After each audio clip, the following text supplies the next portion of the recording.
श्री कृष्णाय वासुदेवाय हरे परमात्मने प्रणत क्लेश नाशाय गोविंदाय नमो नमः। समस्त देशवासियों को सादर हरिस्मरण। भारतवर्ष इस समय कोरोना महामारी के भयंकर दौर से गुजर रहा है और प्रत्येक जीव इस समय निराशा से भरा हुआ है। जवान लोगों की मृत्यु हो रही है, बुजुर्ग बेचारे मुश्किल की सांस में जी रहे हैं, परिवार के लोग संकट का अनुभव कर रहे हैं। वर्तमान समय में हर व्यक्ति चाहता है कि इस महामारी से छुटकारा कैसे मिले।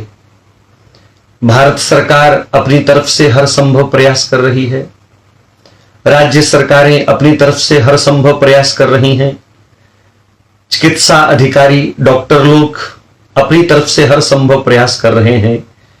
लेकिन यह देश ऋषियों का देश है, मुनियों का देश है, वेदों का शास्त्रों का देश है।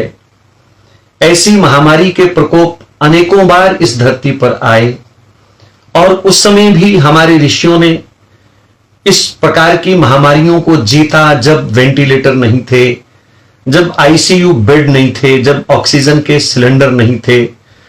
वर्तमान जैसी कोई भी चिकित्सा सुविधा जिस समय इस देश में नहीं हुआ करती थी, तब भी बड़ी आसानी से, बड़ी कुशलता से हमारे उन पूर्वजों ने, हमारे ऋषियों ने ऐसी महामारियों को जीता है। आओ आज हम भी कुछ विचार करें, कुछ संकल्प करें। वैसे तो हमारे जीवन में आने वाला कोई भी रोग, कोई भी संकट हमारे ही किसी पाप का फल है। यद्यपि मैं इस समय किसी को कोसना नहीं चाहता, लेकिन इतना जरूर कहूंगा कि हमने उन मूक जीवों को तड़पा तड़पा करके मारा। यहां तक कि सर्वदेवमयी गौ माता को भी हमने नहीं छोड़ा, उसका भी मांस बेचा, उसका मांस खाया, उसका रक्त बेचा, उसका रक्त पिया। उस गाय को घर से निकाला, खेतों से निकाला, दिल से निकाला। कहीं ना कहीं उन मूक प्राणियों की बद्दुआ, उनकी साइलेंट कराई हमारे आज शरीरों को बेध रही है बाण बन करके। आओ संकल्प करें, हम किसी भी प्राणी की हत्या नहीं करेंगे। शायद हमारे इस सात्विक संकल्प से ही एक बहुत बड़ा परिवर्तन आ जाए। चलो ये तो बाद की बात रही, लेकिन वर्तमान समय में इस महामारी से बचने का उपाय क्या है? मैंने पहले कहा, हर प्रकार से मेडिकल साइंस जो उपाय कर रही है उसका अनुसरण चलता रहे, लेकिन हमारे ऋषि मुनि जो भगवान के विशेष पार्षद इस धरती पर अवतरित हुए थे, जिन्होंने भगवत वाणी को वेद रूप में अपने कानों से श्रवण किया, उन वेदों में, उन शास्त्रों में भी इस प्रकार की महामारियों से बचने के कुछ उपाय हैं। आज जैसा कि विज्ञान कह रहा है, डॉक्टर कह रहे हैं कि ये कोरोना वायरस हवा में फैल रहा है और इसीलिए अधिक से अधिक लोग संक्रमित हो रहे हैं। इसका मतलब सबसे अधिक उपाय इस समय वायु शुद्धि का होना चाहिए, और वायु शुद्धि का सबसे उत्तम उपाय है यज्ञ, हवन विधि। मेरी प्रार्थना है समस्त देशवासियों से, मेरे इस विनम्र संदेश को करोड़ों करोड़ों लोगों तक पहुंचाया जाए। 14 मई को अक्षय तृतीया का बहुत उत्तम मुहूर्त है। हमारे शास्त्रों में वर्णन है, अक्षय तृतीया वाले दिन किया हुआ कोई भी पुण्य कर्म, कोई भी सत्कर्म, कोई भी दान अथवा हवन यज्ञ इत्यादि, वो करोड़ों गुना अधिक लाभ देने वाला होता है। आपको ये प्रयास 3 दिन करना है, 14, 15 और 16 मई, कम से कम 3 दिन नित्य क्रम बन जाए तो इससे उत्तम और कुछ हो नहीं सकता। समस्त भारतवासी कुछ 100 लोगों से, कोई 200-400 लोगों करने से यह उपाय हमारा सार्थक नहीं हो पाएगा।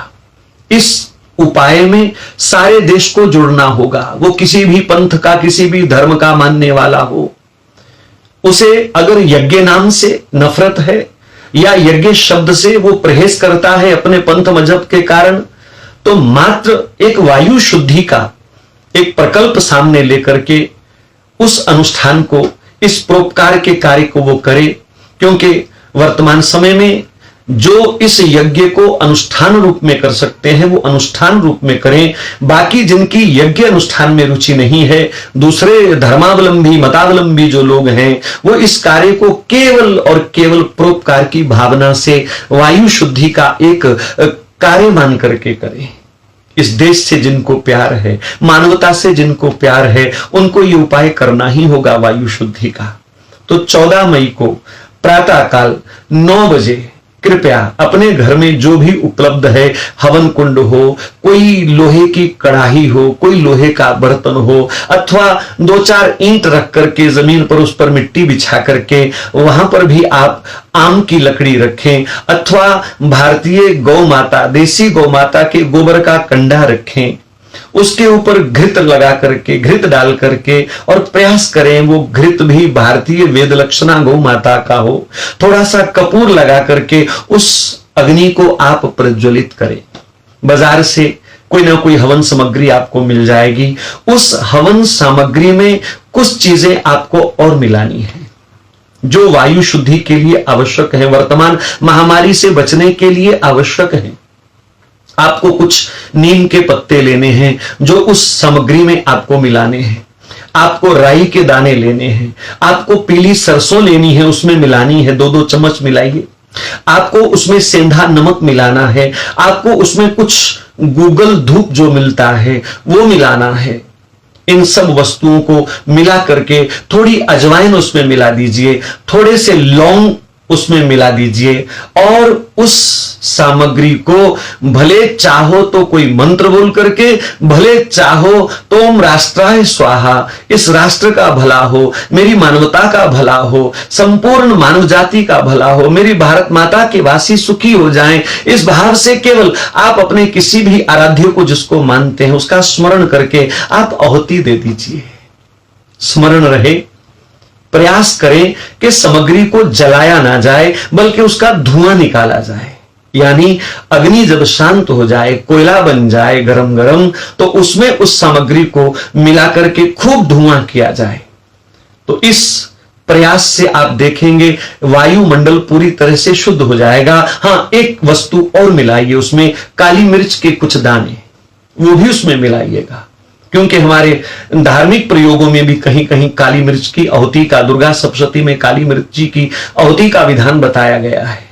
तो ये संपूर्ण औषधियां जो हमारे घर में ही हमको उपलब्ध हैं, इससे अगर हर घर से धुआं उठेगा, हर गली से धुआं उठेगा, हर मोहल्ले से धुआं उठेगा, तो आप 3 दिन के इस प्रयास में देखेंगे कि एक अद्भुत चमत्कार होगा, वायु शुद्धि हो जाएगी, कोरोना वायरस उस धुएं की चपेट में मर जाएगा, समाप्त हो जाएगा, और बहुत बड़ा एक खतरा जो इस देश पर मंडरा रहा है, उस खतरे से, उस भय से हमको मुक्ति मिल जाएगी। लेकिन हजारों नहीं करोड़ों लोगों को एक साथ ये उपाय करना है।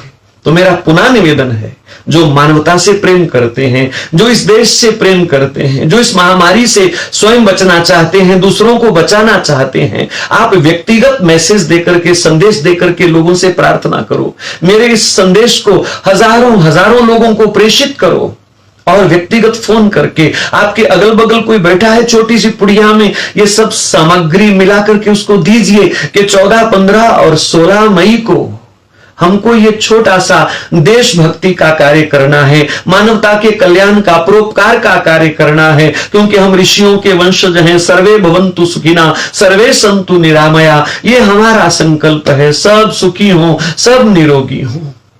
तो करोड़ों लोगों तक ये संदेश 2 दिन में पहुंच जाना चाहिए, ताकि 14 मई अक्षय तृतीया वाले दिन, उस पावन दिन पर इतना पवित्र धुआं वायुमंडल में फैल जाए कि कोरोना वायरस को ठहरने के लिए कहीं जगह ना मिले, वातावरण पवित्र हो जाए, वायुमंडल शुद्ध हो जाए, और जो ऑक्सीजन की कमी और नाना प्रकार की विपत्तियां इस मानव जाति पर इस समय आई हुई हैं, वो सब समाप्त हो जाएं। मेरी प्रार्थना है भैया, करबद्ध प्रार्थना है समस्त देशवासियों को, इसे मिथ्या ना लें, इसे व्यर्थ में ना गवाएं। इन 2 दिनों में भरसक प्रयास करके इस संदेश को करोड़ों लोगों तक पहुंचाएं, ताकि अक्षय तृतीया वाले दिन, 14 मई वाले दिन और 15 और 16 मई वाले दिन सुबह 9 बजे कृपया इस बात पर भी ध्यान दें कि अगर एक ही समय हम सब लोग ये प्रयास करेंगे तो हमारा प्रयास 100% सफल होगा। ये नहीं कि कोई सुबह 9 बजे करे, कोई दोपहर 12 बजे करे, कोई शाम को 4 बजे करे।